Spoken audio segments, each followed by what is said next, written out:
My name is Carson and this is On Air with Heritage Action, a podcast built for conservatives. Twice a week, we break down some of the most important issues facing our country and talk about how you can get involved today in the fight for conservative values. Last week, Biden gave yet another speech on democracy. His backdrop was Union Station in Washington, D.C. Union Station is one of Washington, D.C.'s key entryways. It was once a beautiful greeting to those arriving in Washington, lined with all types of shops. And as you exit the main hall, you see the Capitol Dome, a stunning symbol of our nation's government. But today, thanks to both Joe Biden and far-left Washington, D.C. Mayor Muriel Bowser, it looks a lot different. Homeless tents line the streets, businesses are shuttered, storefronts are empty, and violent crime occurs so frequently that even Starbucks was forced to close their Union Station location. Ironically, the deterioration of Union Station is a pretty good analogy to what the left is doing to this country. Like Union Station, our cities and communities across the country are being forced to deal with record-setting inflation and continuing fallout from COVID-19 shutdowns.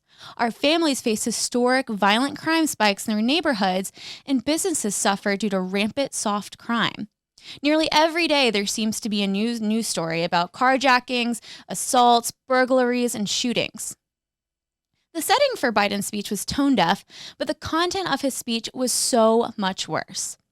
The premise of his speech, coming from a president who campaigned on unity, was that any American who supported conservatives or rejected the left at the polls was a, quote, threat to democracy. He started off the speech by immediately falsely blaming conservatives for a mentally deranged nudist attack on Speaker Pelosi's husband and a rise in political violence in our country. Of course, what he didn't bring up were the very real, politically motivated attacks against conservatives, including ongoing violence being committed against pregnancy resource centers.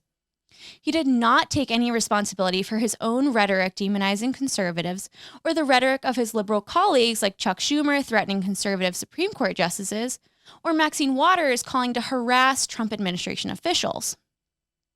Next, Biden unsurprisingly smeared conservatives as, quote, election deniers for fighting for election integrity measures. Just as we talked about last episode, conservatives have made huge gains in a ton of states on the election integrity front. Many states have implemented voter ID, signature verification, or they've purged their outdated voter rolls, and they've increased the penalties for voter fraud.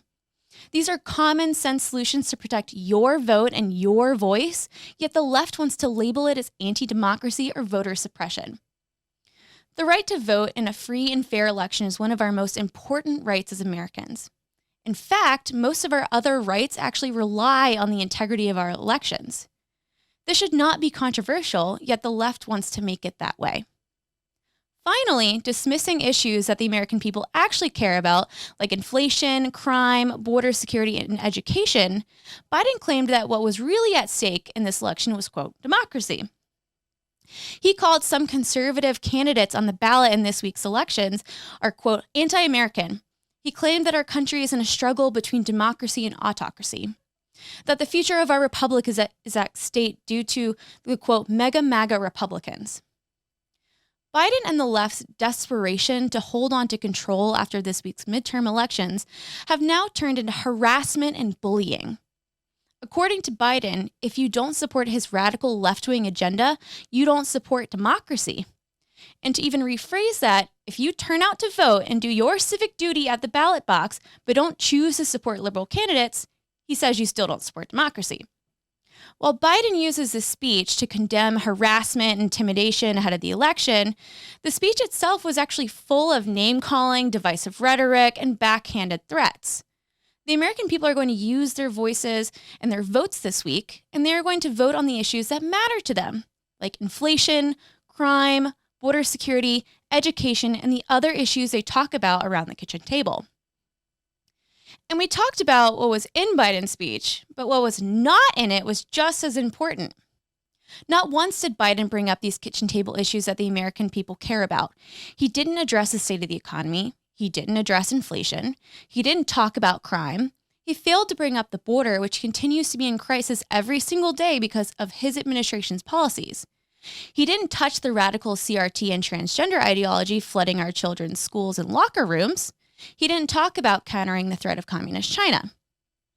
Especially with the state of our country in such disarray, This is not the type of leadership we should expect from our commander-in-chief.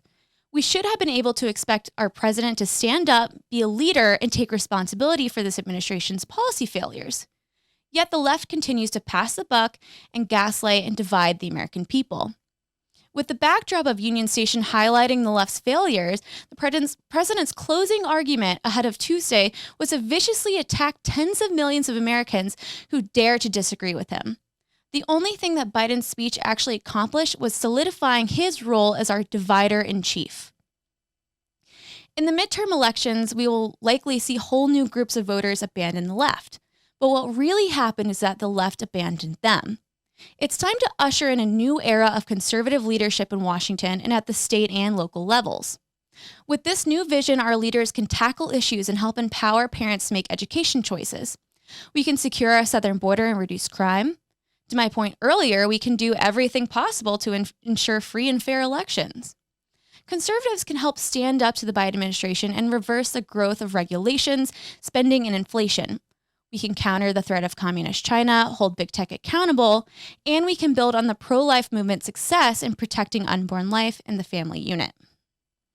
These are all issues that matter. Americans are tired of hearing the left's divisive rhetoric, or talking about climate activism, or about their obsession with the January 6th committee, or their relentless attacks on former President Trump. We should all ask ourselves whether we are better off or worse off now than we were 2 years ago. I would guess that unless you're a coastal liberal elite, your answer is worse off. This is exactly why election experts are forecasting a red wave. And if that does happen, our fight is not over yet.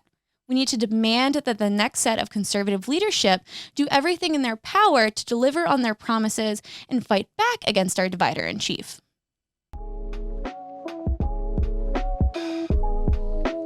That's it for another episode of On Air with Heritage Action. Thank you for tuning in. If you like what you heard in today's episode, please click the follow button. If you want to receive a text message each time a new episode airs, text podcast to 51776 and you'll never miss an episode. That's podcast to 51776. Hi, it's me again, and we need your help. If you like the insights and activist resources we are providing, please take 1 minute and help us spread the word. Share this episode with friends and family on social media, email, or text. We need everyone's help in the fight to hold Washington accountable. And don't forget, you are also able to subscribe and listen to episodes on your smartphone. Just open up your favorite podcast app and search for On Air with Heritage Action. Click subscribe and download episodes so that you can take them with you on the go. It's the best way to make sure you never miss a thing. Thanks.